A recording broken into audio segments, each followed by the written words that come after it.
հիմնական ընդդիմադիր դերակատարները դրանք պատերազմի կուսակցություն են։ Հիմա իրողությունը դա է։ Եթե մարդիկ, կրկնում եմ, ասում են, որ իրանք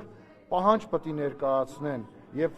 այս քառակուսի կիլոմետրից դուրս իրանք պետք է չդուրս գան, դա կոչվում է պատերազմ։ Անունը ինչ ուզում եք դրեք։ Հիմա այդ ինչ եք դուք, այսինքն ինչ պետք է ես ասեմ, որ այդ տրամաբանության մեջ չտեղավորվեմ, ես չեմ հասկանում։ Ես մեղավոր եմ, որ Ռոբերտ Քոչարյանը դրա մասին է խոսում։ Ես մեղավոր եմ, որ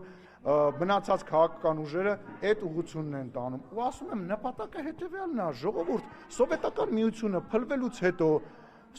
միությունը փլվելուց հետո բոլոր տեղերում, Միջին Ասիայում, Ուկրաինայում եւ մեր տարածաշրջան թողել է չլուծված սահմանային հարցեր։ Մեզ էլ ասել է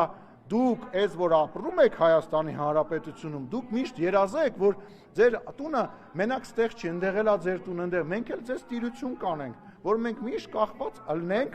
իրանցից, մենք իրանցից միշտ կախված ըլնենք։ Ես հեծանիվ չեմ հորինում, եւ այո, կա պատերազմի կուսակցություն, կա խաղաղության կուսակցություն, եւ այո, 2026 թվականի ընտրությունների ամսի 7-ի ընտրությունը լինելու է խաղաղության եւ հնարավոր պատերազմի մասին։